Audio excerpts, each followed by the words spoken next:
Assalamualaikum warahmatullahi wabarakatuh.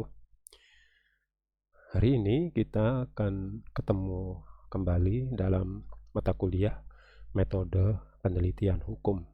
Ya. Eh, Mata kuliah penelitian hukum ini adalah bagian dari atau kelanjutan dari mata kuliah yang sudah Anda dapatkan di semester sebelumnya, yakni pada mata kuliah metode penelitian kuantitatif dan metode penelitian kualitatif. Dan di semester 7 ini kita ketemu atau Anda ketemu dengan saya dalam mata kuliah metode penelitian hukum. Nah, metode penelitian hukum ini sebenarnya tidak terlalu jauh pembahasannya dengan mata kuliah sebelumnya, ya. Hanya saja pada mata kuliah metode penelitian hukum ini nanti akan dikerucutkan, difokuskan pada contoh-contoh aplikasi yang berkaitan dengan persoalan hukum. Ya, sebagaimana di prodi PAI misalnya ada metode penelitian pendidikan misalnya, ya. Tapi di fakultas kita saya nggak tahu apakah ada metode penelitian pendidikan, tapi di beberapa perguruan tinggi lain ada metode penelitian pendidikan. Nah, kita ada metode penelitian hukum. Kenapa kok ada mata kuliah metode penelitian hukum? Ya, karena ada kekhasan tersendiri.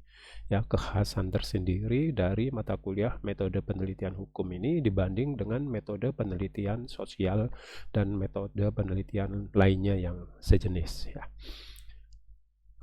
Mahasiswa, pada pertemuan awal ini kita akan membicarakan satu tema pengantar, ya, yakni tentang pengertian penelitian hukum atau pengertian metode penelitian hukum.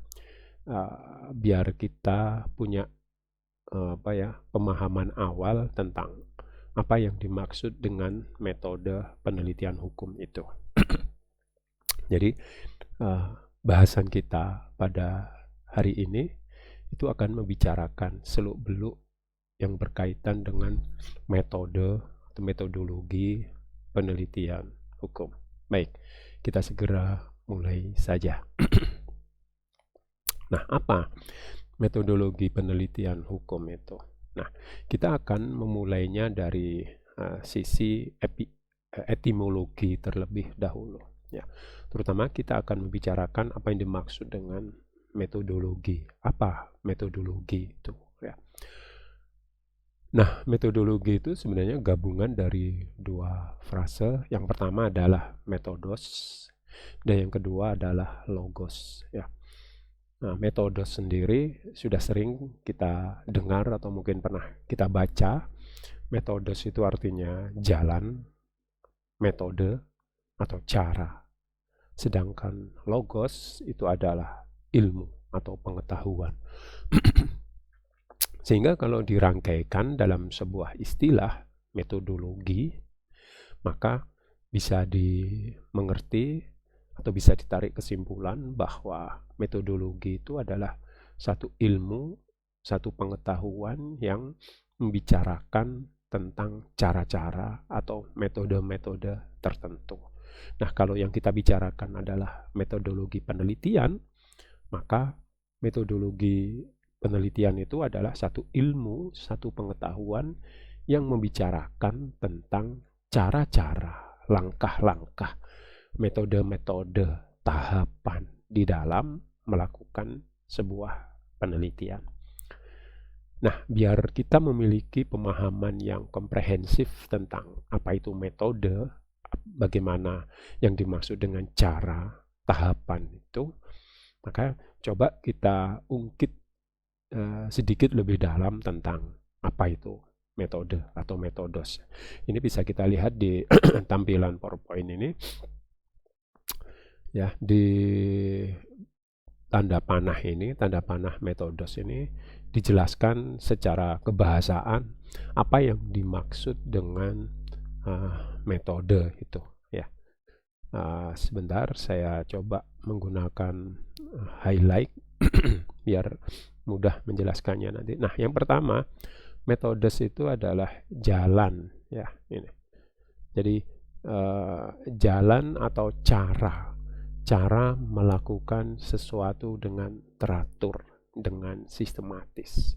Jadi kalau Anda dikenalkan atau Anda mendengar atau Anda membaca istilah metode, maka segera terbersit di dalam pikiran kita bahwa yang dimaksud dengan metode atau metodos itu adalah cara, ya, atau jalan. Cara atau jalan dalam melakukan sesuatu dengan teratur, dengan teratur atau sistematis. Kenapa melakukan sesuatu itu harus dengan teratur dan sistematis? Ya, karena ada tujuan yang hendak dicapai. Sebenarnya manusia setiap hari melakukan sesuatu. Ya, manusia sebenarnya tiap hari melakukan sesuatu. Mahasiswa melakukan sesuatu. Dosen, karyawan melakukan sesuatu. Cuma yang perlu digarisbawahi adalah apakah sesuatu yang kita lakukan itu dilakukan dengan teratur, sistematis ataukah tidak. Itu bedanya. Kalau yang kita lakukan itu melalui sebuah tahapan, melalui sebuah perencanaan, ada aturan-aturan yang kita ikuti, ada sistematikanya, maka berarti kita melakukan sebuah metode, kita menjalankan sebuah metode. Akan tetapi jika yang kita lakukan itu adalah karena kebiasaan, ya, karena sudah rutin kita lakukan, misalnya bangun tidur, Anda kemudian berwudu, kemudian sholat, setelah selesai sholat, kemudian menunggu pagi, lihat televisi atau lihat HP dan sebagainya, ya. Maka yang Anda lakukan itu sebenarnya bukan melalui sebuah perencanaan, sebuah tindakan yang teratur atau sistematis, tapi hanya berdasarkan kebiasaan-kebiasaan, tradisi-tradisi, budaya-budaya dalam kehidupan Anda sehari-hari. Tidak diketahui tujuannya. Tujuannya Anda apa? Bangun tidur, pegang HP misalnya. Tapi yang namanya metode, sesuatu yang berbasis pada metode, itu akan diketahui tujuannya. Kita melakukan ini karena ada satu tujuan yang hendak dicapai. Nah, maka metode itu adalah jalan atau cara melakukan sesuatu dengan teratur. Misal Anda membangun rumah, ya. Anda membangun rumah, tentu ada metodenya, ada sistematikanya, ada perencanaannya, ada caranya. Misalnya membuat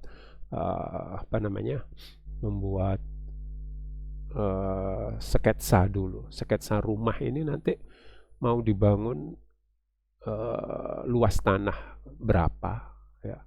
Luas tanahnya berapa, panjang kali lebarnya berapa ruang kamar tidur, ruang tamu berapa luasnya, ruang dapur, taman, dan sebagainya. Semua harus dibuat denahnya, sketsanya dibuat terlebih dahulu. Ini pakai metode. Yang nggak pakai metode, pokoknya beli bahan bangunan, kemudian dibangun begitu saja, hasil dengan ngobrol-ngobrol dengan tukang, kemudian dibangun, terserah tukang mau di model bagaimana. Nah, itu tidak pakai metode, ya. Itu tidak sistematis, itu tidak teratur. Kalau yang teratur pasti sudah disiapkan dahulu anggaran dananya, anggaran dana yang tersedia berapa, luas tanah berapa, kemudian menghitung biaya tukang berapa, dan seterusnya. Itu berarti kita pakai metode. Ada sistematis, ya, ada pola sistematis yang berjalan di dalam proses pembangunan rumah. Itulah metode, gambaran metode seperti itu. Di dalam penelitian juga begitu. Di dalam melakukan penelitian, sebelum kita terjun ke lokasi atau ke objek penelitian, kita sudah merencanakan semuanya. Sebelum melakukan sesuatu, kita sudah merencanakan sebelumnya. Masalah yang hendak kita teliti apa, sudah kita rencanakan sejak awal. Kalau kita datang ke objek penelitian, ke lokasi penelitian, tanpa mempersiapkan masalah yang sudah kita rencanakan sebelumnya, ya kita nggak tahu mau apa ke sana. Ketemu sama narasumber, ketemu dengan informan misalnya, kita nggak tahu mau nanya apa, karena tidak ada perencanaan, tidak ada metode di situ. Ya, oke. Itu hanya sedikit gambaran tentang apa yang dimaksud dengan metode. Metode bisa juga diartikan sebagai cara kerja. Ini, ya, cara kerja untuk memahami objek, ya.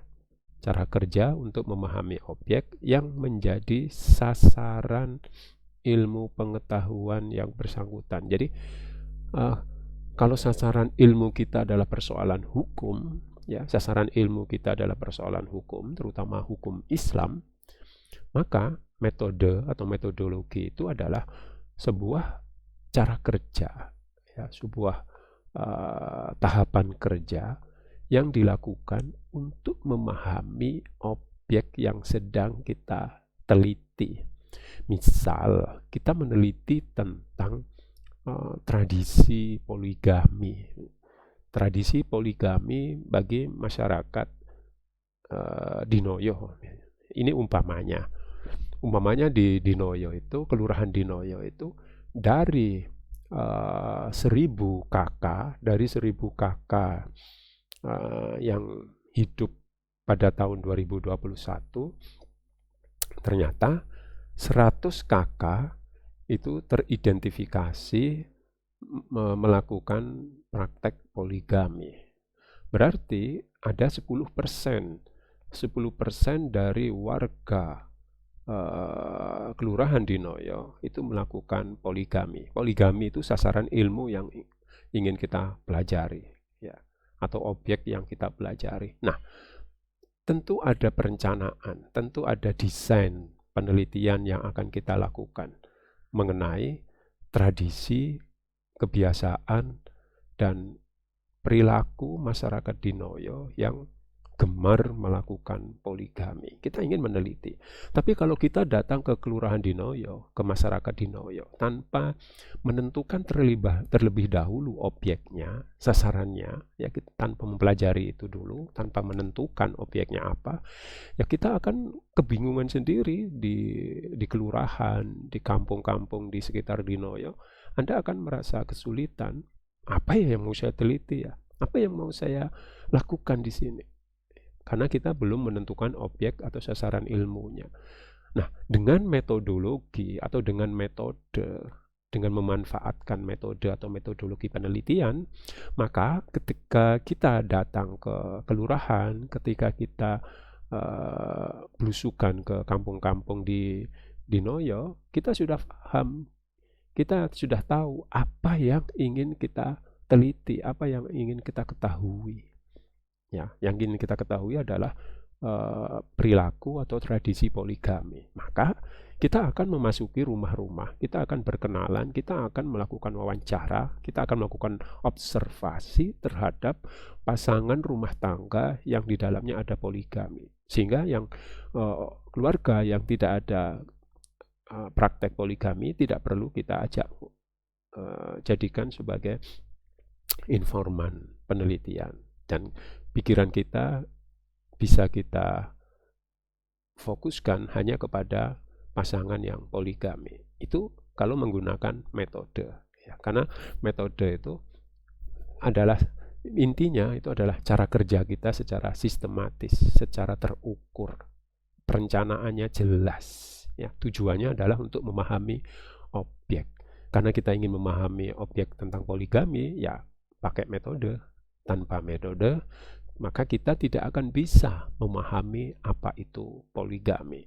Kita mau belajar poligami, kita ingin mengungkap tradisi poligami, tapi kita tidak pakai metode, ya maka kita nanti bicara yang lain. Malah kita bicara COVID, ya, kita bicara tentang pandemi dengan masyarakat Dinoyo, akhirnya nggak tercapai apa yang kita inginkan. Nah, itu kalau tidak pakai metode. Nah, metode juga bisa diartikan sebagai prosedur. Ini, ya. Jadi metode itu adalah prosedur. Prosedur yang digunakan oleh ilmuwan, oleh para researcher, oleh para peneliti, ya. Prosedur yang digunakan oleh para peneliti, saintis di dalam pencarian sistematika terhadap pengetahuan. Produk-produk teknologi, produk-produk pengetahuan semua lahir dari proses yang namanya prosedur keilmuan. Tidak ada ilmu yang muncul begitu saja ya di dalam pikiran manusia, di dalam pikiran orangnya ya, tanpa orang itu melakukan sebuah proses riset, proses uji coba, proses penelitian. Tidak mungkin. Ya, harus ada proses pencarian, pemahaman terhadap fakta-fakta, gejala-gejala. Itu polisi kenapa kemudian mengembangkan banyak ilmu, ya, banyak metode di dalam mengungkap tindak kejahatan. Itu karena memang pengalaman membelajarkan kepada para polisi untuk bisa mengungkap segala bentuk modus operandi kejahatan. Dan untuk mengungkap modus operandi kejahatan itu ada prosedurnya, tidak sembarangan ya, tidak asal tuduh. Misalnya ketika ada misalnya pembunuhan di sebuah lokasi, maka polisi memiliki prosedur untuk membuka peristiwa itu. Awalnya adalah polisi akan melakukan memasang garis semacam polisi lain, pita warna kuning. Tujuannya untuk apa? Untuk mengurangi hilangnya barang bukti. Barang bukti berupa jejak, misalnya jejak kaki, mungkin jejak tangan, ya, sidik jari pelaku yang nempel di tembok, di pintu, di pagar dan sebagainya. Itu kalau kemudian daerah tempat kejadian perkara itu disesai banyak orang, dikunjungi banyak orang, dilewati banyak orang, maka akan menyulitkan polisi untuk mengungkap kejahatan itu. Nah, karena polisi sudah berpengalaman, maka polisi selalu menggunakan prosedur baku. Jika terjadi sebuah kejahatan, maka secepatnya polisi memasang polisi lain, garis atau pita warna kuning yang melarang orang lewat di situ. Bahkan wartawan pun juga dilarang, semuanya dilarang kecuali polisi, ya, kecuali penyidik. Ya, kecuali penyidik itu dibolehkan untuk melaksanakan kegiatan di situ. Nah, itu adalah prosedur untuk yang digunakan oleh ilmuwan atau digunakan oleh polisi misalnya dalam hal ini untuk pencarian kebenaran, pencarian sistematika terhadap pengetahuan yang sedang dipelajari, termasuk saintis-saintis di bidang biologi, fisika, semuanya menggunakan prosedur kerja. Misalnya, kenapa di daerah ini tiba-tiba muncul klaster baru, ada klaster COVID baru, padahal secara kasat mata wilayah ini adalah wilayah yang bersih, wilayah yang rapi, wilayah yang tertata rapi, masyarakatnya masyarakat yang terdidik, tidak kumuh, semuanya ber-AC, semuanya pakai masker dan sebagainya. Tapi kenapa ada sebuah lokasi kok tiba-tiba menjadi sebuah klaster penyebaran COVID di daerah yang sangat tidak mungkin perkembangan COVID mudah tertular di daerah itu. Nah, saintis akan menggunakan prosedur bagaimana memahami fenomena terbentuknya klaster baru itu. Nah, semua menggunakan prosedur kerja dan itu adalah metodologi. Nah, metode untuk mengungkap tentang peristiwa-peristiwa tertentu, ya, itu pasti menggunakan sebuah prosedur.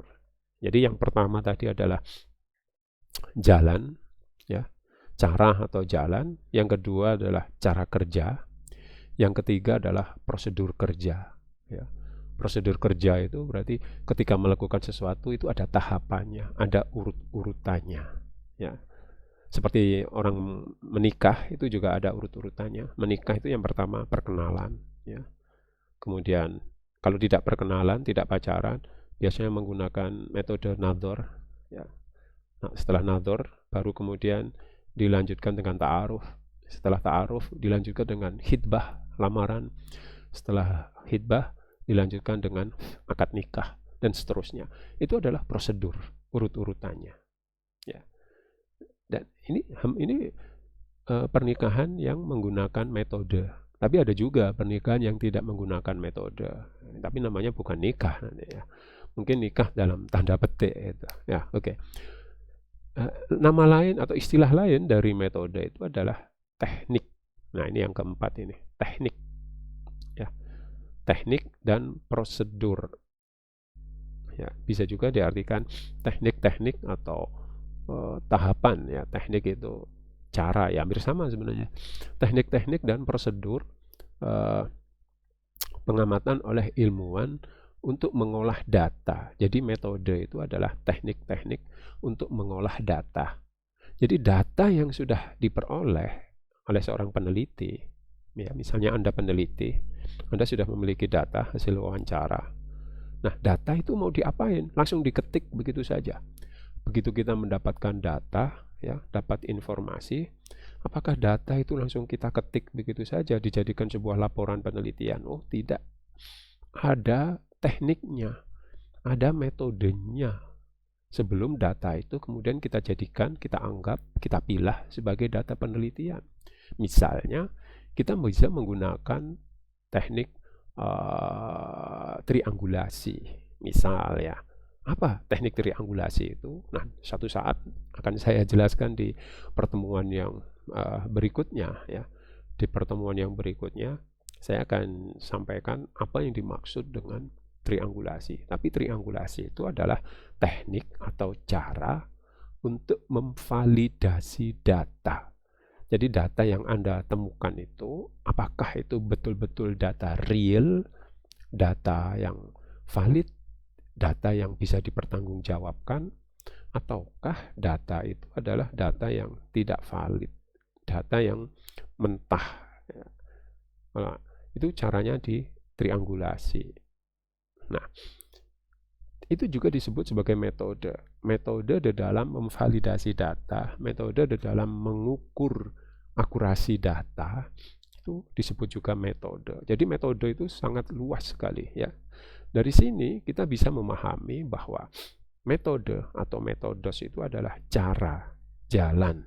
Ya, jalan di dalam melakukan sesuatu secara teratur, bukan kebetulan, bukan tidak sengaja. Ya, Anda menemukan uang di jalan itu tidak sengaja dan itu tidak menggunakan metode. Coba Anda ulangi lagi, apakah ketika Anda jalan di daerah itu bakal menemukan lagi? Ya enggak, yang itu namanya kebetulan ya. Sesuatu yang kebetulan itu tidak bisa diukur, tidak bisa dipastikan. Ya.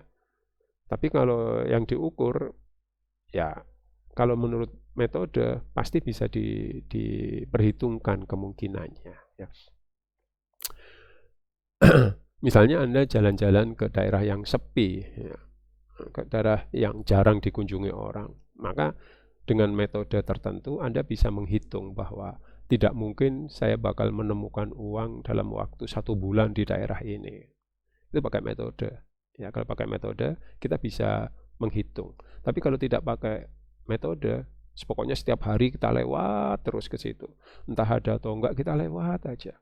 Maka itu dalam beberapa pandangan orang itu adalah satu hal yang sia-sia.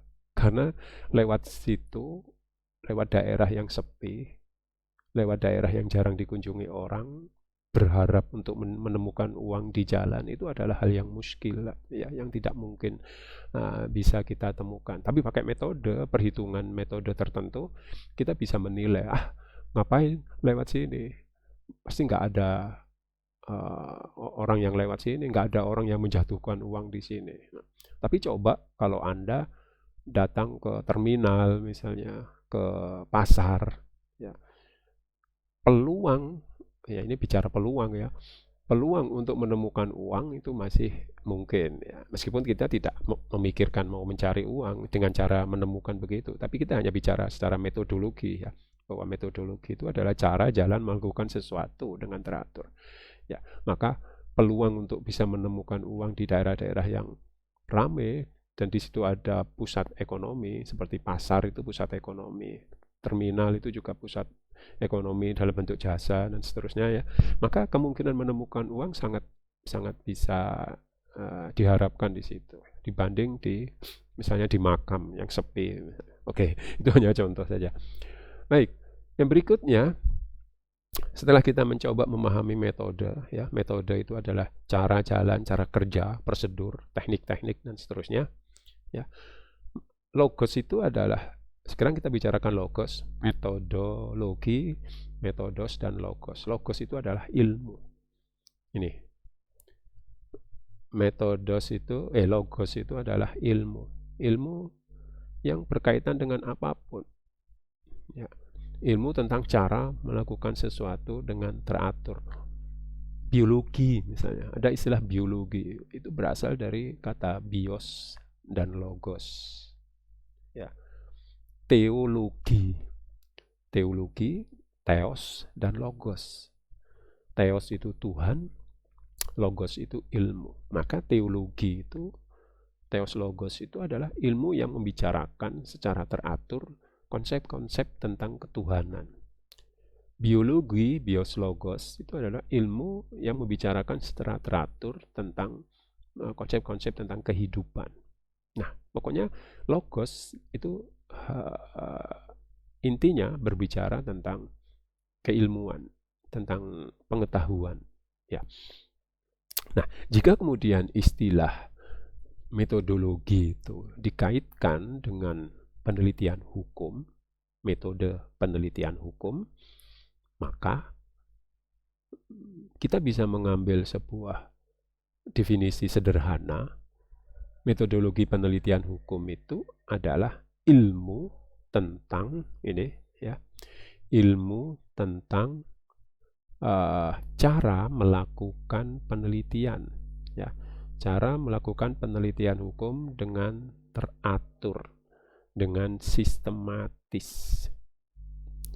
Jadi metode penelitian hukum itu adalah satu pengetahuan, satu ilmu yang membicarakan tentang cara, metode, prosedur, teknik-teknik di dalam melakukan penelitian tentang hukum.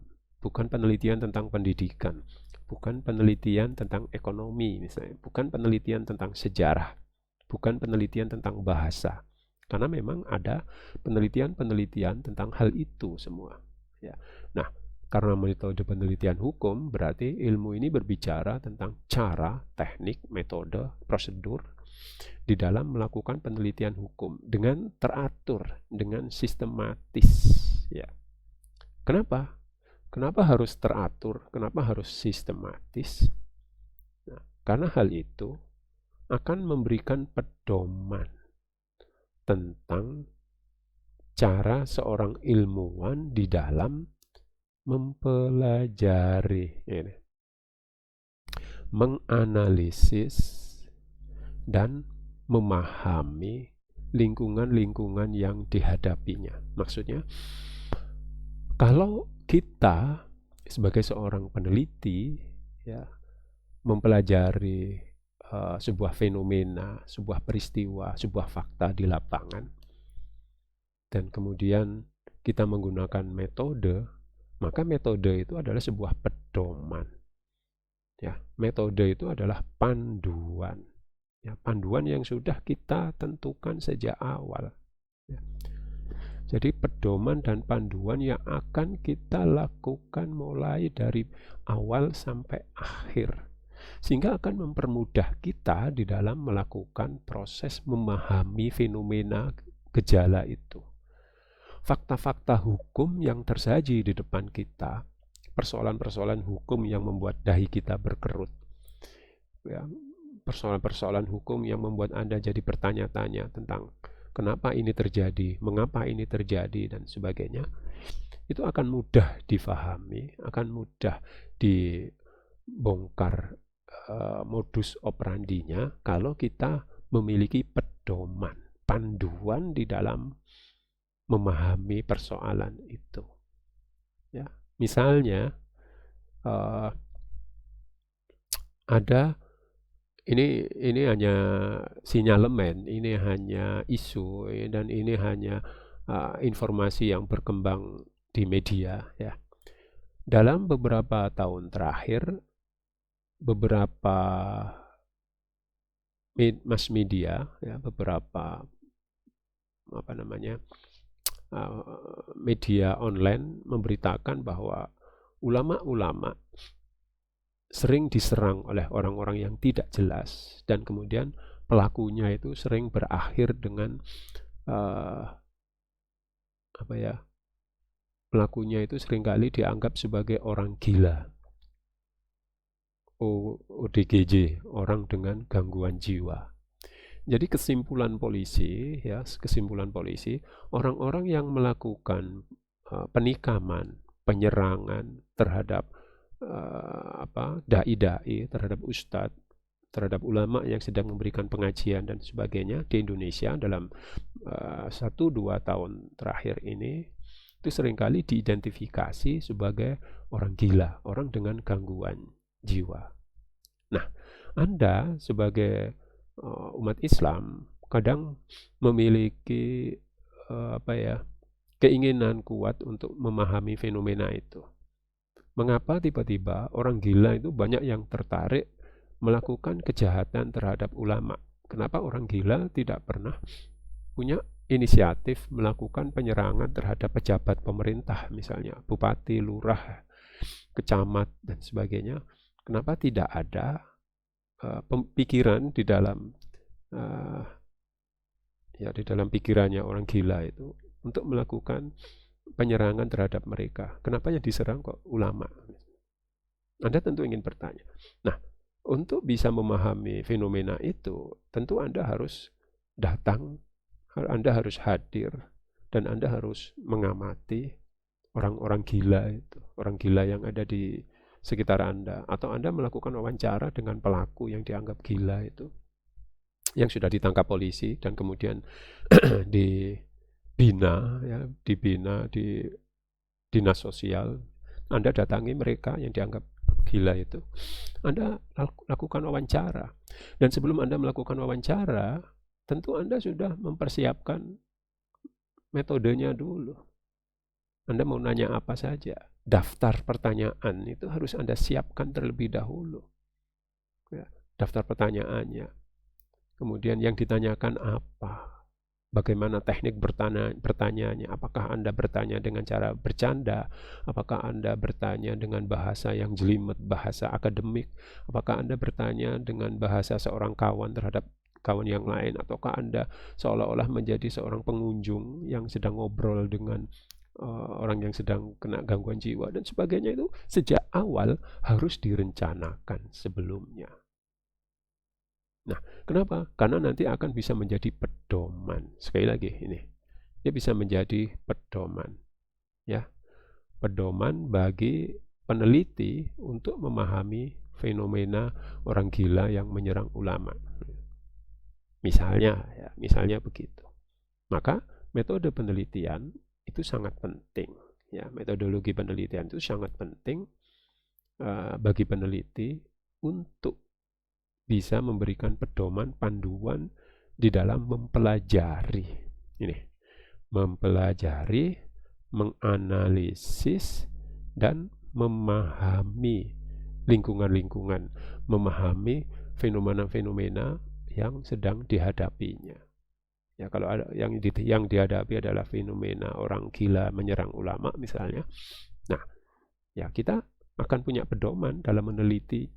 Kalau tanpa metode penelitian, ya susah, ya, hasilnya tidak terukur dan hasilnya bisa jadi tidak valid.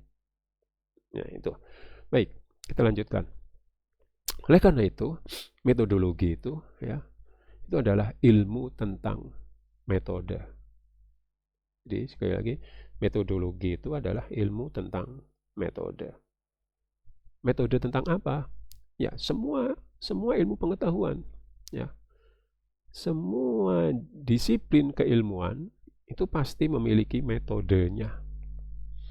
Ya, biologi, fisika, kimia, ekonomi, hukum, politik, sejarah, filsafat, semuanya itu memiliki metode. Maka ada istilah epistemologi. Di dalam epistemologi itu dibicarakan tentang apakah kebenaran-kebenaran yang terdapat di dalam ilmu itu bisa diverifikasi apakah tidak.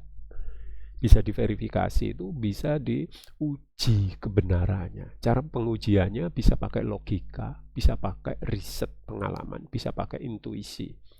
Jadi ada 3 metode, ada 3 cara di dalam memverifikasi kebenaran di dalam ilmu-ilmu epistemologi yang berpangkal pada filsafat itu. Dan itu semuanya menggunakan metode. Ya, bisa pakai logika, rasionalisme, bisa pakai pengalaman, empirisme, riset, uji coba, bisa pakai intuisi. Ya. Filsafatnya disebut intuisionalisme atau kritisisme. Itu semua metode. Memahami sesuatu pakai metode. Dan semua ilmu pengetahuan selalu berbasis pada logika. Tidak ada ilmu pengetahuan yang tidak memiliki basis logika. Tidak mungkin. Ya. Yang namanya ilmu pengetahuan pastilah ada logika yang main. Pak, agama itu apa ada logikanya, Pak? Ya, agama pun bermain di dunia logika. Ya. Dalil-dalil aksioma. Ya, coba kalau Anda ada waktu, Anda punya waktu longgar, coba Anda pelajari dalil-dalil aksioma. Dalil-dalil aksioma itu ya, logika yang dibangun berdasarkan kejernihan berpikir. Ya. Kita bisa terima tentang adanya Tuhan atau tidak adanya Tuhan. Jika agama itu berbicara tentang Tuhan, maka Tuhan itu ada atau tidak, itu adalah berbasis pada logika. Bagi orang ateis, logikanya sampai pada tahap tidak mempercayai adanya Tuhan. Dia juga pakai logika.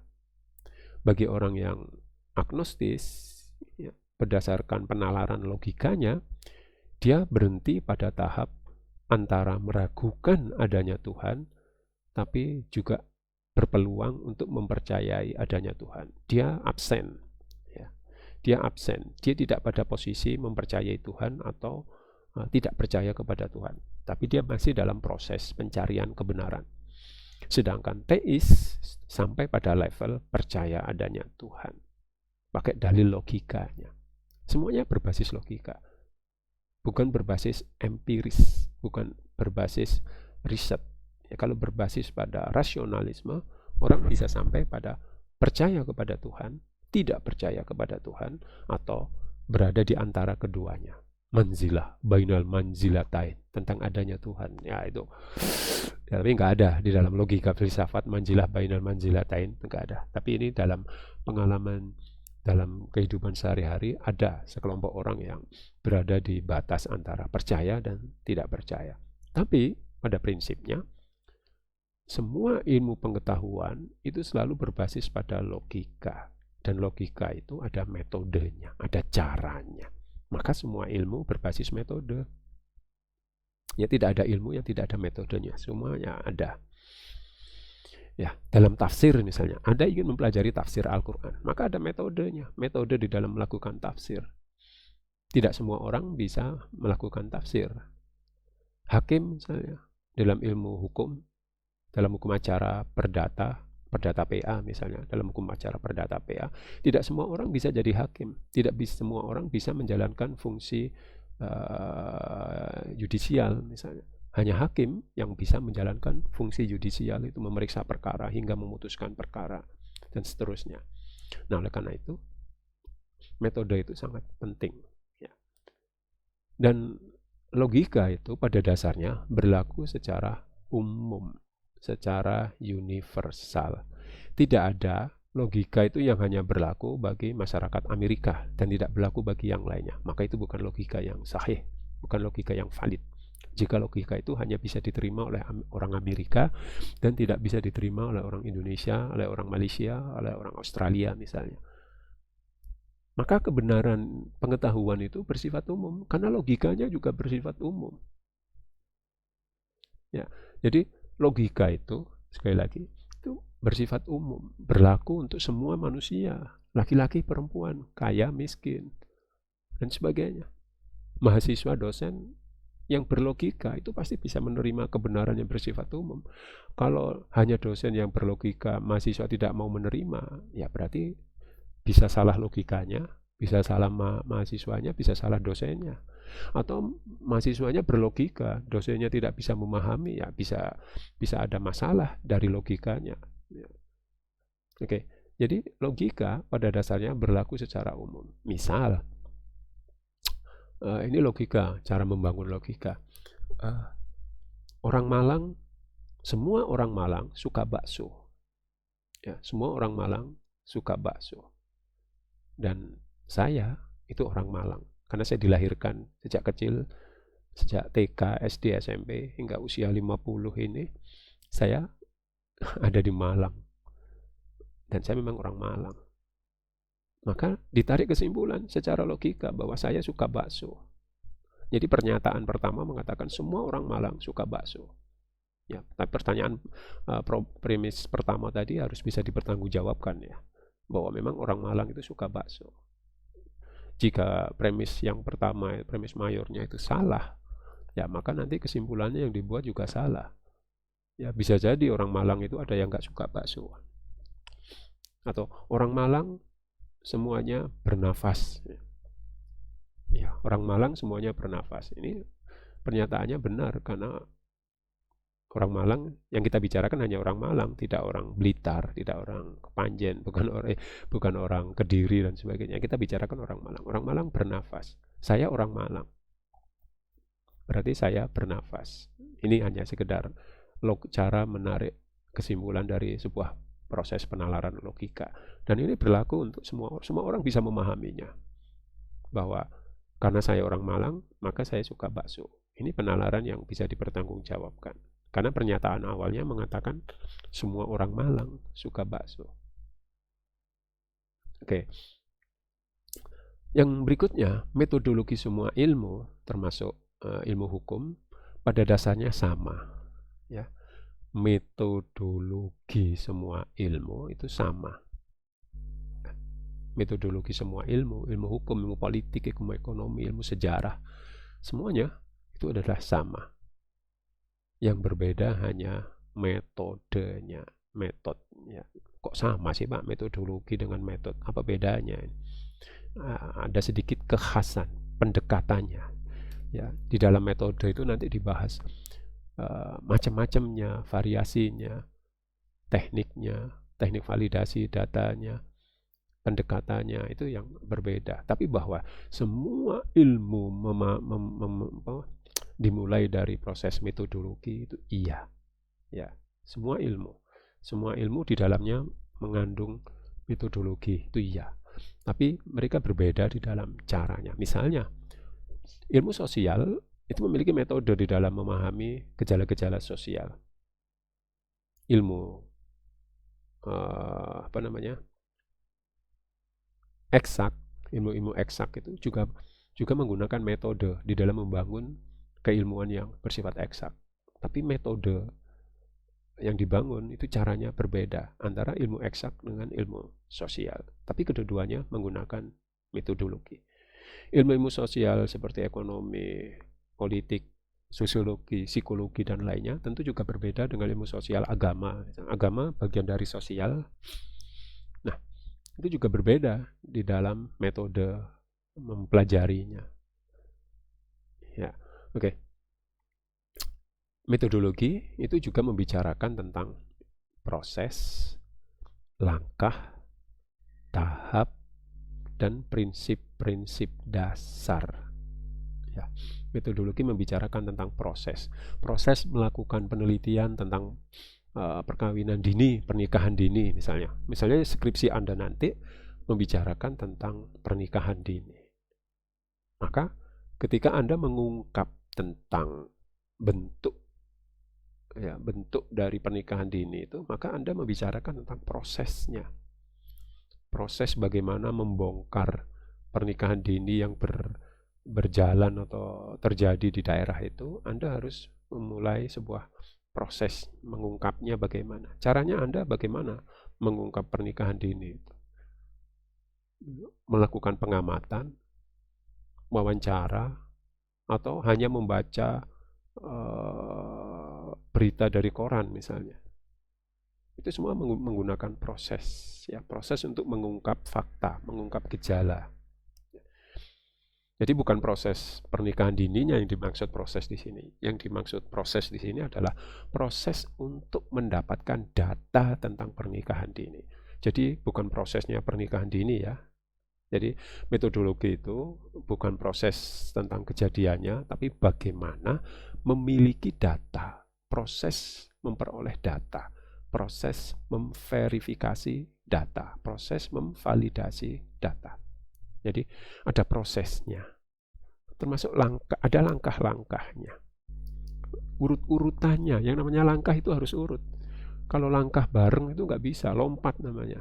Dan lompat itu tidak nyaman. Ya, coba Anda melangkah kaki kanan dan kiri bareng, nah itu malah tidak sinkron, tidak nyaman. Ya, bisa saja Anda melakukan itu, tapi itu merepotkan. Tapi kalau langkah berarti sesuatu yang urut, kanan dulu, kemudian disambung kaki kiri, dilanjutkan kaki kanan, terus begitu. Nah, dalam penelitian yang pakai metodologi juga ada langkah-langkahnya, urutannya. Yang pertama, misalnya, menentukan masalahnya dulu. Nah, kalau Anda nggak punya masalah, kemudian melakukan penelitian, ya bingung sendiri apa yang mau diteliti. Ya, Anda langsung datang ke KUA, Anda langsung datang ke pengadilan agama, Anda langsung datang ke masyarakat daerah tertentu. Kemudian Anda tanya-tanya ke masyarakat, Pak, ada masalah apa di sini, Pak? Saya mau melakukan penelitian, Pak. Masyarakatnya yuk bingung. Lah, ngapain nanya saya? Ya, Anda yang salah. Jadi Anda datang ke sebuah lokasi, itu ada lokasi penelitian, itu harus pakai metodologi, dan salah satu inti dari metodologi itu adalah langkah-langkah itu sudah kita persiapkan sejak semula, sejak awal. Ada langkah-langkah yang kita lakukan. Langkah awalnya adalah menemukan masalahnya. Loh, dari mana Pak kita dapat masalah? Nah, sebelum melakukan penelitian, tentu kita melakukan praobservasi. Praobservasi itu adalah kita datang ke sebuah objek penelitian, misalnya di KUA, di PA. Nah, seperti PPLHI itu bisa dianggap praobservasi. Anda PPLHI di sana mengamati, melihat, meneliti. Anda melihat bahwa banyak masalah di sana. Dari masyarakat yang mencari keadilan, ya. Kemudian dari hakim, kemudian dari pengacara, kemudian dari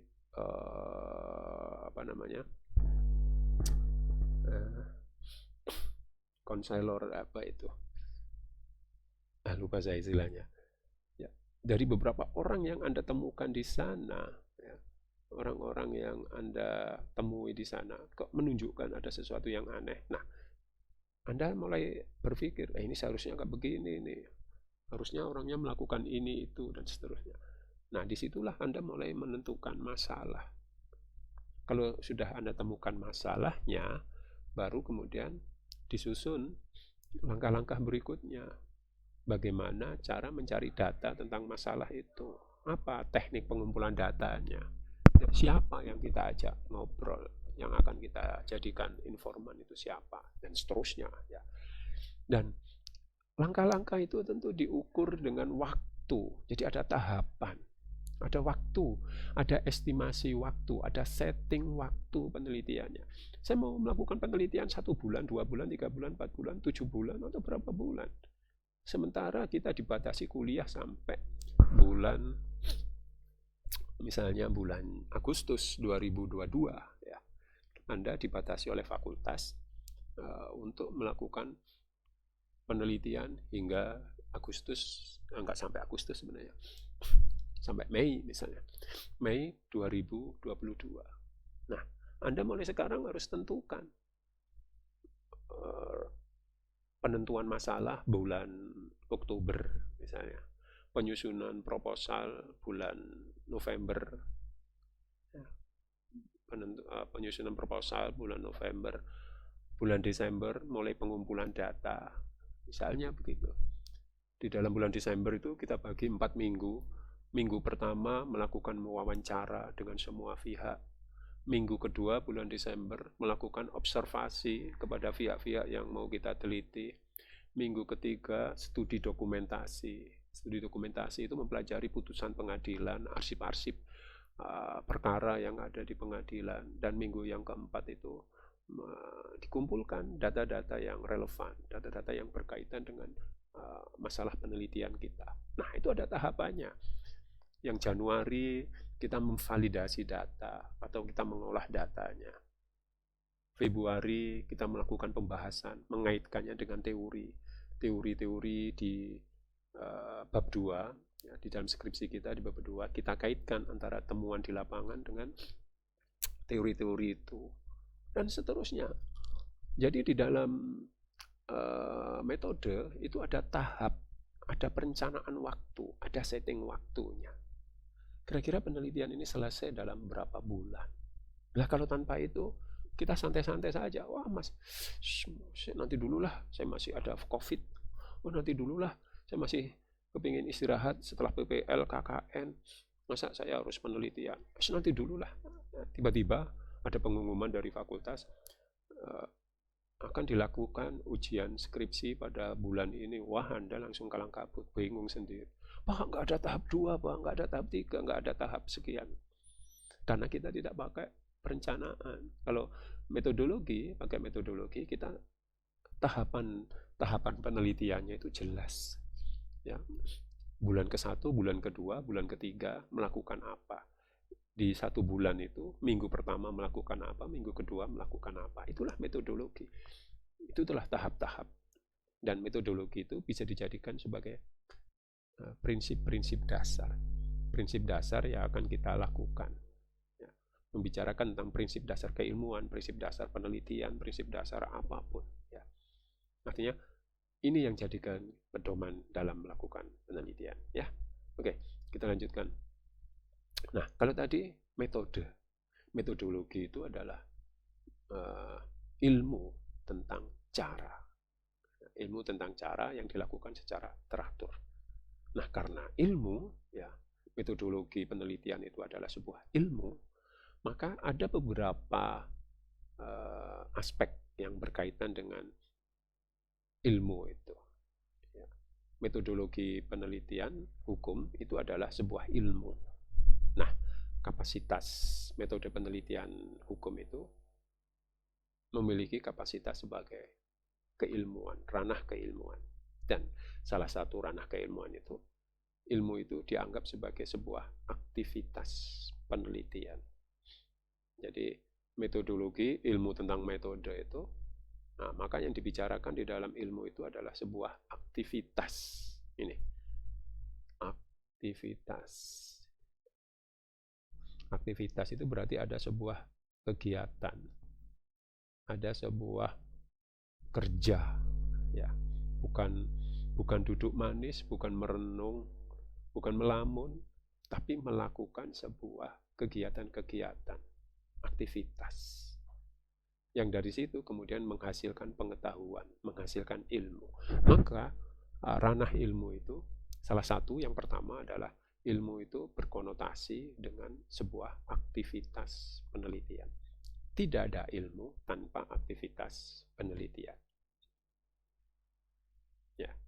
Nah, ilmu sebagai aktivitas penelitian itu didasarkan pada prinsip-prinsip rasional. Yang pertama, ya, prinsipnya rasional. Ilmu yang dihasilkan dari sebuah aktivitas penelitian, maka biasanya ilmunya memiliki karakteristik sebagai hal-hal yang bersifat rasional. Proses pemikiran yang berpegang pada kaidah logika. Ilmu yang dibangun dari aktivitas penelitian biasanya rasional, karena dibangun berdasarkan pada kaidah-kaidah logika. Ada bangunan logika di dalamnya. Maka ilmu politik, ilmu ekonomi, ilmu hukum, ilmu apapun, semuanya rasional, karena ada logikanya, karena dibangun berdasarkan aktivitas, ya, aktivitas penelitian. Beda dengan ilmu paranormal misalnya, ilmu klinik atau ilmu paranormal. Misalnya kalau ada orang sakit, misalnya sakit diabetes. Jika seseorang sakit diabetes, menurut paranormal ini, orang kalau ingin sehat, silahkan minum dari kopi biji rambutan misalnya. Ada seorang tokoh paranormal yang terkenal misalnya ya, tokoh paranormal yang mengatakan bahwa obat yang paling berkhasiat manjur untuk menyembuhkan diabetes itu adalah biji kopi bijinya rambutan. Jadi biji rambutan itu disangrai, dikeringkan, dan ketika dia sudah menghitam, sudah disangrai sampai gosong, dia ditumbuk, di blender menjadi kopi, bubuk kopi. Dan itu bagus untuk menyembuhkan diabetes. Tapi apakah ini rasional? Apakah ini logis? Yang bilang ulama, Pak. Yang bilang Pak, yang bilang paranormal top ini, ahli pengobatan, terapis hebat. Ya, masalahnya adalah apakah logis? Karena rambutan itu manis, ya, rambutan itu manis. Unsur karbohidrat di dalam rambutan itu sangat tinggi. Bagaimana mungkin buah yang mengandung karbohidrat tinggi bisa digunakan sebagai obat diabetes? Itu sangat keliru. Karena orang yang menyarankan itu tidak berdasarkan pada hasil penelitian. Oh, ini hasil penelitian, Pak. Oh, kalau hasil penelitian ya nggak masalah. Tapi yang ngomong bukan paranormal. Yang ngomong harusnya seorang ilmuwan, seorang laboran, seorang saintis yang bisa mengurai secara akademis kandungan kopi biji rambutan. Hasil dari uji laboratorium ternyata biji kopi rambutan itu mengandung flavonoid, mengandung kadar insulin yang sekian persen dan seterusnya. Oh, oke, kalau itu hasil. Tapi kalau hanya berdasarkan pendapat seorang paranormal, maka itu tidak rasional. Maka itu bukan hasil dari sebuah aktivitas penelitian, dan itu bukan keilmuan. Ya. Karena ilmu itu adalah aktivitas penelitian. Nanti ketika Anda melakukan penelitian skripsi, tentu ilmu yang Anda peroleh itu adalah hasil dari sebuah aktivitas penelitian. Ya, karena didasarkan pada kaidah-kaidah logika. Oke, itu yang pertama. Yang kedua, ilmu sebagai aktivitas penelitian memiliki ciri karakter penguatan pada basis kognitif. Ini, ya, kognitif itu berkaitan dengan kecerdasan logika. Ada istilah kognitif, ada istilah psikomotorik, ada istilah afektif. Kalau psikomotorik itu berkaitan dengan keterampilan melakukan sesuatu. Misalnya hakim, ya. Hakim secara kognitif itu memahami undang-undang, cerdas di dalam memahami aturan perundang-undangan. Seorang hakim harus begini, harus begitu. Secara kognitif, secara kecerdasan intelektual, hakim itu paham. Nah, hakim juga harus bisa memahami secara psikomotorik. Psikomotorik berarti ketika menjadi hakim, melaksanakan sebuah persidangan, hakim bisa bertanya, bisa mengorek keterangan, bisa memutuskan, mempertimbangkan penyelesaian terhadap kasus perkara itu. Bisa menyumpah, misalnya melakukan sumpah terhadap para pihak yang berperkara, saksi-saksi dan sebagainya. Berarti hakim melakukan sesuatu. Nah, afektif itu adalah sikap. Ya. Sikap itu berarti jujur, disiplin, alim, hemat, itu afektif, ya. Dan itu bukan ranah penelitian. Ranah penelitian sebenarnya tidak berbicara tentang kejujuran. Ada seorang saintis itu kalau beli makanan suka bohong. Oh, ini makanannya ini sudah busuk kok dijual, padahal sudah dimakan, akhirnya dikembalikan. Nah, dia tidak jujur dalam perilaku, tapi dalam penelitiannya dia cerdas, misalnya cerdas secara logika, cerdas secara psikomotorik, tapi secara afektif dia tidak benar. Itu bisa saja terjadi. Nah, ilmu sebagai sebuah aktivitas penelitian itu selalu didasarkan pada hal-hal yang sifatnya kognitif, penuh dengan penalaran logika, penuh dengan keilmuan. Ya. Jadi ilmu itu selalu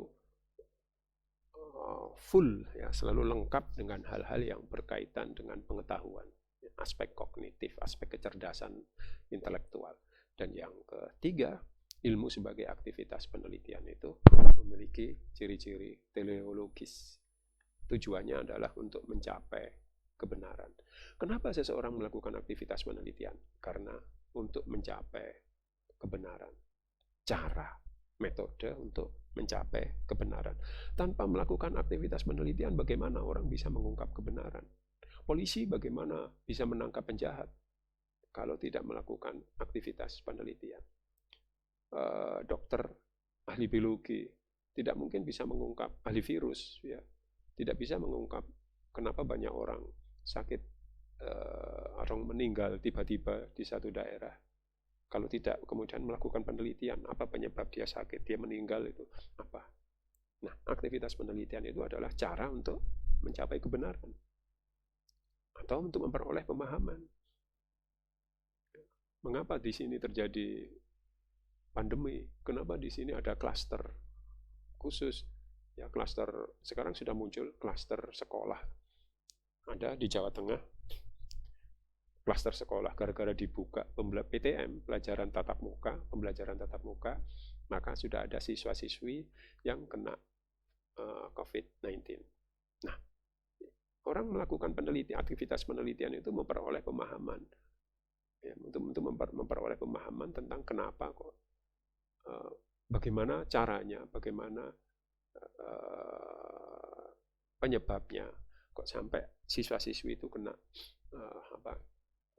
kena pandemi, kena virus misalnya, ya, itu bisa memperoleh pemahaman dengan aktivitas penelitian atau untuk memberikan penjelasan, ya, tentang kejadian klaster sekolah itu. Dengan melakukan penelitian kita bisa memberikan penjelasan, oh sebabnya adalah karena ini, karena gurunya sebenarnya belum sembuh, tapi karena aturan dari Kemendiknas dia harus masuk meskipun belum sembuh misalnya, ya, maka terjadi begini. Jadi tidak menyalahkan siswa, oh siswa gara-gara siswa masuk ini dia membawa penyakit, dia masih kecil apa, imunnya masih kuat, dan seterusnya. Kalau hanya berdasarkan dugaan-dugaan, ya, itu tentu tidak benar, tidak ada kebenaran. Tapi kalau berdasarkan penelitian akan bisa diberikan penjelasan yang sejelas-jelasnya, sebenar-benarnya, ya. Nah, aktivitas penelitian itu juga tujuannya untuk melakukan penerapan melalui prediksi, ya, bukan ramalan. Ya, kalau di sini tertulis ramalan, melalui peramalan, tapi sebenarnya yang dimaksud adalah prediksi. Dengan melakukan penelitian kita bisa memprediksi tentang penyebaran COVID ini. Atau kalau kita bicara tentang hukum, dengan melakukan penelitian terhadap seringnya terjadi kecelakaan di lampu di lalu lintas di Noyo, pertigaan di Noyo, Jalan Gajayana itu, ya, maka diberi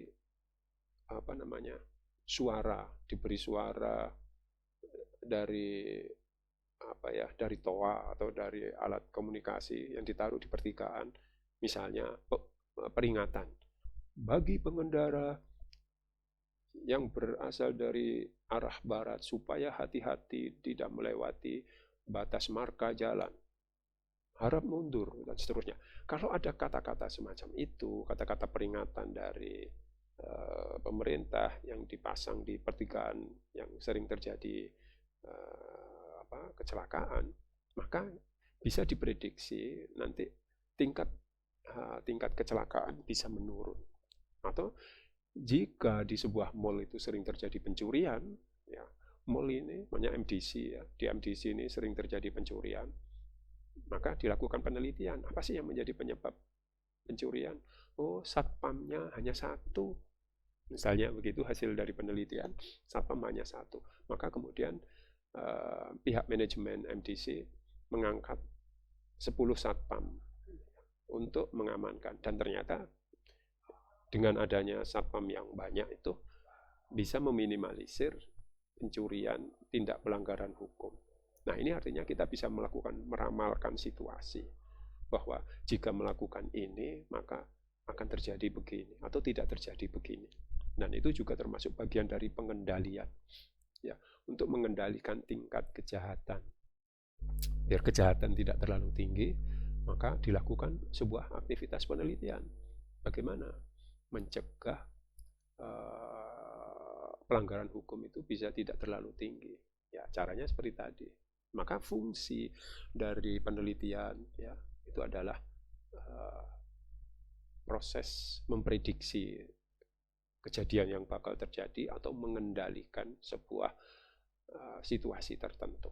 Ya, itu pemahaman ilmu sebagai aktivitas penelitian. Yang kedua, ilmu sebagai metode ilmiah. Apa yang dimaksud ilmu sebagai metode ilmiah? Nah, ini ada beberapa ciri, ya. Ini ada beberapa ciri ilmu sebagai metode ilmiah. Sekali lagi, metode penelitian itu adalah bagian dari ilmu. Ilmu tentang cara, ya, ilmu tentang cara melakukan penelitian hukum yang teratur. Nah, karena sebagai ilmu, yang pertama tadi ilmu itu adalah aktivitas penelitian. Yang kedua, ilmu itu memiliki karakter sebagai metode ilmiah. Disebut ilmiah, ya, sesuatu itu disebut ilmiah karena ada pola proseduralnya. Ini, ya, ada pola prosedurnya. Tidak asal bicara, asbun, ya, tidak asal bunyi. Orang debat bisa saja di kelas, di gedung DPR, di jalanan, di mana saja orang bisa debat, bisa ngomong. Tapi apakah ilmiah pembicaraan mereka? Belum tentu. Karena untuk bisa disebut sebagai ilmiah itu ada prosedurnya. Prosedurnya melalui proses pengamatan, percobaan, pengukuran, survei, deduksi, induksi, analisis, dan seterusnya. Ya, misalnya ini, ada orang berdebat tentang poligami. Poligami itu boleh apa tidak? Poligami itu dianjurkan apa tidak? Poligami itu disunahkan atau tidak? Atau mubah saja? Mubah atau sunnah? Nah, beberapa orang mengatakan bahwa poligami itu sunnah. Alasannya apa? Alasannya macam-macam. Ya. Ada yang ilmiah, ada yang tidak ilmiah. Mengapa Tuhan membolehkan poligami? Alasannya juga begitu, macam-macam. Misalnya alasannya karena jumlah perempuan lebih banyak, nanti kasihan perempuan kalau nggak dipoligami, nggak punya pasangan. Nah, pernyataan seperti ini banyak diyakini oleh umat Islam. Poligami itu dibolehkan oleh Tuhan karena komposisi penduduk populasi wanita itu lebih banyak dibanding laki-laki. Pernyataan ini tidak ada dasar ilmiahnya. Ya, kalau Anda nggak percaya bahwa komposisi populasi itu tidak seperti yang dibayangkan oleh orang-orang, silakan Anda browsing di BPS, Badan Pusat Statistik. Badan Pusat Statistik Indonesia itu sudah memiliki data tentang perimbangan jumlah laki-laki dan perempuan, dan ternyata jumlah laki-laki itu lebih banyak dibanding perempuan. Ya, jumlah laki-laki di Indonesia itu lebih banyak dibanding perempuan. Bahkan secara internasional jumlah laki-laki itu lebih banyak di seluruh dunia dibanding perempuan. Bagaimana kita bisa mengatakan bahwa jumlah perempuan lebih banyak sehingga kalau nggak dipoligami nanti perempuan tidak mendapatkan pasangannya? Ini hanya alasan pembenar. Alasan pembenar bagi seorang suami yang kepingin poligami, tapi bukan metode ilmiah. Kenapa? Karena tidak melalui proses pengamatan. Orang tidak pernah melakukan pengamatan, riset, mengukur jumlah laki-laki perempuan di Indonesia, nggak pernah. Dia suami-suami itu tidak pernah melakukan survei, tidak pernah melakukan deduksi. Deduksi itu berarti pemahaman dari hal-hal yang sifatnya umum kemudian dibawa pada fakta-fakta di lapangan. Kalau induksi, fakta-fakta di lapangan diteliti dan kemudian ditarik generalisasi secara umum. Analisis berarti ya menganalisis, mengkaji fakta-fakta yang ada di lapangan. Kemudian dicari kebenarannya. Suami-suami tidak pernah melakukan pengamatan, survei, pengukuran, dan sebagainya. Tiba-tiba sampai pada kesimpulan bahwa jumlah perempuan lebih banyak. Nah, ini tidak ilmiah. Banyak dari pikiran-pikiran kita yang tidak ilmiah. Sebagai masyarakat ilmiah, maka kita harus melakukan prosedur di dalam mengungkapkan kebenaran. Ada prosedurnya. Prosedurnya ya pakai pengamatan. Maka Anda disuruh skripsi. Anda melakukan penulisan skripsi, itu ada prosedurnya, dan itu bagian dari metode ilmiah. Ada pengamatan, ada wawancara, ada studi dokumentasi, terus ada survei, ada pembagian kuesioner, ya, dan sebagainya. Kemudian ada tata langkah, sama sebenarnya, prosedural dengan tata langkah ini sama. Ya, jadi ada tahapan-tahapannya, menentukan masalahnya. Seperti saya bilang tadi, kalau kita melakukan penelitian, kalau kita dianggap metode kita adalah metode yang ilmiah, pikiran-pikiran kita adalah pikiran yang ilmiah, maka kita harus menentukan masalahnya. Kalau Anda diskusi, Anda halakoh diniyah, diskusi dan sebagainya. Yang pertama yang dibahas itu adalah poligami. Tiba-tiba bisa lari kemana-mana, bisa membahas tentang tentang sebab-sebab perceraian, tentang jumlah laki-laki perempuan, tentang psikologis perempuan, tentang masalah reproduksi. Semuanya dibahas. Tentang bahasa Arab, tentang amil-amil lafdiyah dibahas. Tiba-tiba semuanya dibahas. Ya berarti kita nggak ilmiah. Yang mau kita bahas itu masalah poligami. Kenapa kok bisa-bisa lari ke tata bahasa? Ya, dan kita sibuk ke sana, lupa dengan masalah poligaminya. Akhirnya bahasanya menjadi terlalu luas, nggak selesai, waktunya habis, dan tidak ada kesimpulan. Apalagi ditambahi dengan fanatisme madhab, ya sudah, tambah parah, tidak ada ilmiahnya lah. Oke. Di dalam tata langkah metode ilmiah itu ada penentuan masalah. Jadi sebelum melakukan sesuatu, masalahnya ditentukan dahulu. Masalah kita adalah ini. Ya, masalah kita adalah ini. Nah, ya itu yang dibahas. Yang dikumpulkan datanya yaitu. Kalau kita membahas tentang poligami, maka yang dikumpulkan datanya ya tentang poligami. Jangan bertanya tentang pekerjaan. Bapak kerjanya di mana? Penghasilannya berapa? Bapak apakah punya pekerjaan lain selain jadi guru misalnya? Berapa gaji Bapak selain guru itu? Bagaimana cara Bapak membelajar? Yang ditanyakan hal-hal yang tidak berkaitan dengan poligami. Ini namanya tidak ilmiah. Yang ilmiah itu adalah ditentukan masalahnya. Pertanyaan-pertanyaannya selalu berkaitan dengan masalah. Dan kemudian dirumuskan hipotesis. Ya, kalau memang ada. Kalau memang ada dan mampu membuat hipotesis, dibuatlah hipotesisnya. Bahwa kecenderungan tradisi orang Dinoyo melakukan poligami itu karena misalnya sebagai lifestyle. Masyarakat Dinoyo adalah masyarakat yang menuju masyarakat metro, masyarakat metropolitan, masyarakat yang secara umum sudah secara ekonomi mereka mapan, mereka memiliki sumber penghasilan yang sangat tinggi, tingkat kehidupan yang sangat layak, dengan tingkat stres, depresi yang tinggi, ya akibat pekerjaannya. Mereka akhirnya membutuhkan hiburannya adalah dengan poligami, lifestyle, menjadi satu kebanggaan jika ada suami memiliki 2 istri, 3 istri. Sebenarnya lifestyle. Maka dirumuskan sebuah hipotesis bahwa tradisi poligami bagi masyarakat Dinoyo itu adalah karena sebab lifestyle, pola hidup, gaya hidup, bukan karena sunatullah, bukan karena meyakini tradisi Nabi, sunnah Nabi. Nah, ini perumusan hipotesis, tapi juga ada dasarnya. Kenapa melakukan perumusan itu harus ada dasarnya, tidak asal ya. Oke. Nah, di dalam tata langkah itu juga ada pengumpulan datanya, pengujian hasil, verifikasi saya bilang tadi. Oke. Nah, di dalam metode ilmiah juga ada menggunakan teknik. Untuk pengumpulan data itu misalnya ketika kita wawancara, maka ada tekniknya wawancara itu. Kita buat pertanyaannya dulu. 20 pertanyaan sudah kita siapkan, atau bahkan 30 pertanyaan kita siapkan. Ada pertanyaan yang jawabannya hanya ya, tidak, ya, tidak. Ada juga pertanyaan yang jawabannya harus menjelaskan misalnya.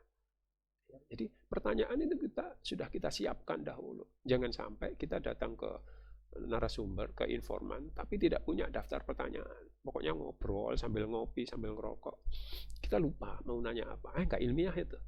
Yang ilmiah, ya, keilmuan yang ilmiah itu pasti menggunakan berbagai teknik. Misalnya ini teknik dalam pengumpulan data. Dalam teknik pengumpulan data, maka kita siapkan dulu daftar pertanyaan. Siapa orangnya? Siapa yang mau kita tanya? Kita harus pilih-pilih. Ya. Jangan sampai mahasiswa yang belum nikah ditanya, dijadikan informan. Lah, nggak nyambung. Ya harusnya pelaku poligami yang harus kita ajak wawancara itu. Dan seterusnya ya. Ya, yang terakhir disebut ilmiah itu keilmuan yang memiliki prinsip-prinsip ilmiah kalau menggunakan instrumen atau aneka alat. Aneka alat ini biasa disebut sebagai instrumen. Instrumen itu alat pengumpulan data. Nah, alat pengumpulan data itu di sini bisa berupa komputer, timbangan, meteran, HP, kamera, atau apapun. Ya, kertas juga boleh untuk mencatat. Jangan sampai ketika Anda wawancara, ketika Anda mengumpulkan data, itu Anda hanya menggunakan hafalan saja. Ngobrol 2 jam, wawancara 2 jam dengan narasumber, dengan informan, tapi nggak dicatat, nggak direkam. Hanya dihafalkan saja. Anda sudah merasa ilmiah. Sudah ilmiah ya. Saya sudah wawancara 2 jam. Terus wawancaranya pakai instrumen apa? Pokoknya saya ingat lah, saya itu dhobit loh, saya itu orangnya dhobit. Ini bukan soal dhobit dan tidak dhobit, kita bicara ilmiah. Nah, kalau ilmiah harus ada alat, instrumen untuk pengumpulan data. Ya misalnya rekaman, harusnya direkam pakai HP atau pakai kamera atau langsung diketik pakai laptop. Jadi sambil wawancara, begitu narasumber informan menyampaikan sesuatu, kita ketik di komputer atau di laptop. Ya. Atau jika yang dibahas itu tentang berat sebuah benda, volume sebuah benda, ya kita bawa timbangan, kita timbang. Misalnya palu hakim beratnya 0,5 kilo ya. Kita timbang, bener nggak itu palu hakim itu beratnya 0,5 kilo. Ya, atau meja sidangnya hakim, ukurannya berapa meter, 3 meter, kita ukur berapa meteran, dan seterusnya. Itu adalah alat, instrumen untuk pengumpulan data, baru disebut ilmiah. Kalau ada prosedurnya, ada langkah-langkahnya, ada tekniknya, dan ada instrumen atau alatnya, ya, alat pengumpulan datanya. Oke, yang berikutnya. Ilmu sebagai pengetahuan sistematis. Jadi metodologi penelitian hukum itu adalah ilmu, dan ilmu sendiri memiliki karakteristik sebagai pengetahuan yang sistematis. Semua pengetahuan itu, semua ilmu itu memiliki ranah pengetahuan yang teratur, yang sistematis, bukan hasil dugaan. Ya, ilmu itu tidak hasil dugaan, tidak hasil rekayasa. Nah, kayak konten YouTube ya. Kalau Anda punya channel, Anda adalah seorang konten kreator, maka isinya itu bukan sesuatu pengetahuan yang bersifat sistematis. Nah, itu rekayasa. Ya, itu rekayasa. Saya dulu awal-awal lihat-lihat YouTube, melihat kok banyak orang yang sakti-sakti ya di Indonesia ya. Bisa melawan dukun, bisa melawan jin, makhluk halus, dan sebagainya. Pokoknya hebat lah.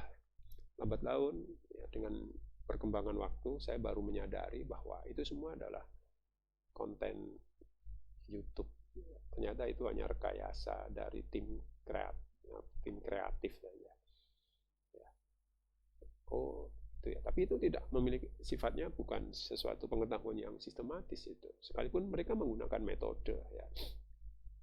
Nah, metodenya menipu audiens, menipu subscriber, menipu penonton ya. Tapi mereka menggunakan metode juga. Jadi bisa disebut pseudo ya. Pseudo ilmiah, seolah-olah ilmiah tapi sebenarnya tidak. Nah, sebagai pengetahuan yang sistematis, karena apa? Karena dia hasil dari sebuah kegiatan, hasil dari sebuah aktivitas melakukan penelitian, maka disebut pengetahuan yang sistematis. Bukan hasil merenung, melamun di atas tempat tidur, melamun kemudian muncullah ilmu, enggak begitu. Ya. Jadi metodologi penelitian hukum sebagai sebuah keilmuan, maka dia adalah sebuah pengetahuan yang sistematis karena hasil dari sebuah kegiatan, yakni kegiatan melakukan penelitian yang logis, yang teratur, yang sistematis tadi. Yang kedua, keilmuan itu adalah bersifat ilmiah, ya, pengetahuannya bersifat ilmiah. Ini karena bukan hasil merenung, bukan hasil melamun, bukan hasil katanya, kola wakila. Ya. Jadi ilmu hukum, ilmu metode penelitian hukum itu bukan kola wakila, bukan hasil sami'na wa ta'na, bukan. Tapi pengetahuan ilmu yang kita miliki dari proses penelitian hukum itu bersifat empiris, hasil dari pengalaman, praktek, ya, hasil dari praktek, pengamatan terhadap peristiwa kejadian, bukan katanya, bukan kola. Ya, beda dengan tradisi kita yang masih sering mempercayai kola wakila, karena yang kola wakila itu adalah seorang ulama misalnya ya, yang memiliki otoritas dalam sebuah keilmuan, ya sudah kita anggap sebagai kebenaran. Nah, itu bukan berupa sebuah pengetahuan yang sistematis, tapi itu pengetahuan hasil warisan saja ya. Jadi kalau Anda merasa ilmu saya banyak, ilmu apa? Ilmu tafsir. Dari mana Anda mempelajari ayat itu sendiri? Enggak, saya baca dari kitabnya Ibnu Katsir, dari Said Qutb, kemudian dari Al-Jassos, dari As-Sobuni, dari Ali As-Sais. Wah, Anda cuma baca toh. Saya kira kalau mempelajari sendiri lain. Ya, kalau empiris berarti Anda mempelajari ayat dan kemudian ayat itu Anda terapkan di sebuah peristiwa. Misal ada ayat yang menjamin bahwa sholat itu bisa mencegah seseorang dari melakukan kejahatan, fahsya wal munkar. Nah, ayat itu Anda coba terapkan pada masyarakat yang religius, yang agamis. Apakah betul orang yang memiliki sifat religius yang mendalam, lahir batin, itu betul-betul tercegah dari melakukan kejahatan ataukah tidak?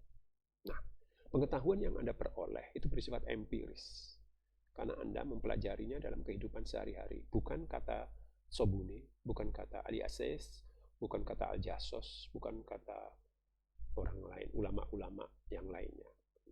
Ya, itu pengetahuan yang sistematis, pengetahuan yang empiris, pengetahuan yang didasarkan atas objek. Nah, ini ilmu itu pengetahuan yang berdasarkan objek. Benar secara objektif, bukan subjektif. Kebenarannya bukan kebenaran subjektif, tapi kebenaran yang bersifat objektif. Ini sangat beda. Kalau kebenaran bersifat subjektif itu ya berarti menurut saya, menurut Anda, menurut orang lain itu subjektif. Tapi kalau kebenaran objektif berarti kebenaran menurut sesuatu yang sedang dipelajari. Menurut saya, orang-orang di Noyo itu melakukan poligami itu karena nganggur aja. Mereka sebenarnya balas dendam, sebenarnya bukan nganggur sih. Mereka melakukan balas dendam terhadap istri-istrinya. Istrinya sekarang sibuk dengan HP dan tidak lagi memperhatikan suaminya, para ibu-ibu zaman sekarang. Nah, ini subjektif. Kenapa? Karena tidak hasil empiris, bukan berdasarkan objek di lapangan. Karena saya tidak pernah melakukan penelitian, saya hanya ngawur saja. Nah, itu subjektif. Ya. Dan verifikatif. Verifikatif berarti bisa dianalisis, bisa uji kebenarannya. Apakah pengetahuan yang dihasilkan dari penelitian itu bisa diverifikasi kebenarannya atau tidak, bisa diuji apa tidak. Kalau sebuah pengetahuan pokoknya, nah itu bukan pengetahuan yang sistematis, yang tidak verifikatif kalau sudah pokoknya. Apalagi ada embel-embel tabu, ilmu ini tabu, sudah terima saja, kharikul adah atau su'ul adab. Kalau Anda mempertanyakan tentang benar tidaknya ilmu ini, su'ul adab, nah sudah, berarti itu bukan pengetahuan yang sistematis, itu bukan pengetahuan yang ilmiah. Pengetahuan yang ilmiah sistematis itu pasti bisa verifikatif, bisa diverifikasi, diuji keterandalannya, diuji kebenarannya. Itu ciri dari pengetahuan. Dan metodologi penelitian hukum itu selalu bersifat verifikatif, bisa diuji kebenarannya. Ya, oke. Yang berikutnya, saya kira itu ya, ini masih banyak sebenarnya ya. Saya tidak perlu memperbanyak lagi karena waktunya sudah 1 jam ya, 1 jam lebih. Dan materi ini sebenarnya adalah bagian ya, dari materi yang berikutnya, yakni tentang pencarian kebenaran. Ini masuk pada materi-materi yang berikutnya. Saya kira hanya sampai di sini dulu ya, untuk memahami tentang apa itu metode penelitian hukum. Jadi metode penelitian hukum itu adalah ilmu atau pengetahuan yang membicarakan tentang cara, jalan, teknik, prosedur dalam penelitian hukum yang teratur, yang sistematis, yang nanti berakhir ilmiah. Intinya begitu. Sebab penelitian yang tidak berakhir ilmiah bisa saja ya seolah-olah melakukan penelitian, tapi langkah-langkahnya, prosedurnya tidak ilmiah. Ya, tapi metode penelitian hukum yang sebenarnya itu adalah metode penelitian hukum yang ilmiah, karena menggunakan cara-cara yang sistematis. Ya, saya kira itu yang bisa saya sampaikan pada materi yang pertama tentang apa itu metodologi penelitian hukum dan ciri-ciri pengetahuan yang bersifat ilmiah itu seperti apa. Jika ada pertanyaan, silahkan tanya lewat chat di WA, di WhatsApp ya. Saya kira itu, kurang lebihnya saya mohon maaf dan saya akhiri dulu. Assalamualaikum warahmatullahi wabarakatuh.